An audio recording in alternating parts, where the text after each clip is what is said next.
Hey guys, I'm Joplin Josh. You might know me from various Thunderdome videos or the scared guy from the top of Northeast Nerfers.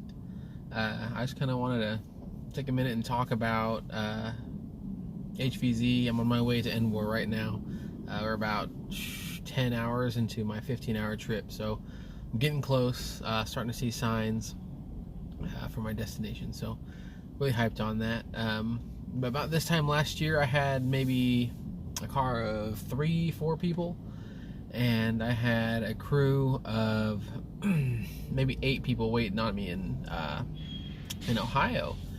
And this year, I've got maybe 1 or 2 people who I know will be there, and a car with just me and my wife. My wife's great, but she's not a Nerfer, and I think the cause of that is kind of has been a shift in the dynamic in my area. So when I got into Nerf, I always saw myself as like the most serious casual, and I guess what that would mean to me is, I'd have all the gear, I'd have all the Nerf knowledge, I'd know stats and numbers and dates and everything when Nerf blasters came out.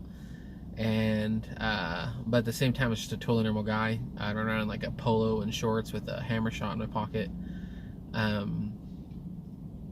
Whenever I joined Nerf, it was because there was these huge personalities in there. We had Rob, of course. He was a huge personality. He drew people in with his Troll and Tony. We had a guy in our Nerf club who was like a real life pirate. We had, just all these really unique individuals. And my take on running a Nerf club or being in a Nerf group has always been that the club belongs to the casuals, or like the power belongs to the pros kind of thing. The Nerf elite will always be there. If there's a game, they're going to show. If there's an invitational, they're already included. But if you don't have the regular folks, the people in sweatpants, the guys in polos, if you can't convince them to show up, then there's no one to shoot, there's no one to chase you down, there's no one to shoot at you, and you just don't have games. And so I've always been taking up like the mantle, I guess, or the role in groups of, saying hello to casuals, making them feel welcome, making them not feel weird. And I kind of try to normalize Nerf. And I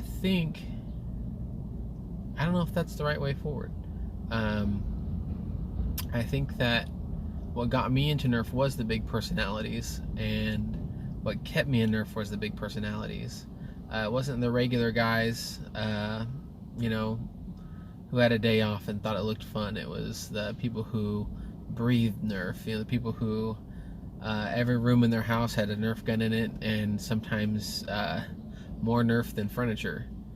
And it was those experiences that kind of cemented me in the hobby. And I think that the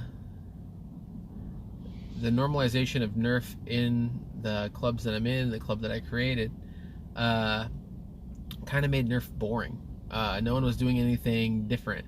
No one was doing anything unique. It was forums. I found this, I printed this. Hey, someone else invented this, I printed it. Or I copied this design. Here it is. What do you think? And that enthusiasm's great, but it wasn't new energy. It was someone else's energy that was recycled.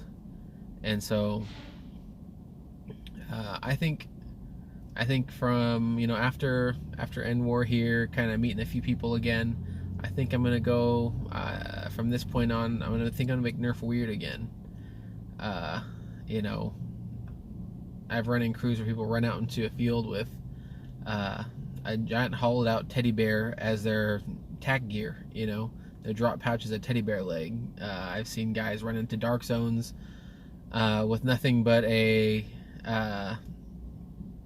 unicorn costume on. Those are like some of my best memories. I think I'm gonna bring some of those elements back. I think I'm gonna put the weird back in Nerf, and kind of see where that takes me instead, because I think that normalizing Nerf made Nerf boring. If you have a different opinion, let me know. I run a club in Joplin, Missouri. I also kind of make trips out to Springfield, Missouri, hang out with Rob, and to hang out with LAS and kind of participate in their games. But that's just like, I guess, my small Midwest experience. If you have a different experience, kind of let me know. Feel free to chat about in the comments. There's a lot of people in the Thunderdome network who I know have good opinions, experienced opinions, and a lot of people who watch the Thunderdome network, and you have the same experiences, the same, strength of opinion, and I look forward to hearing from you guys. Thanks.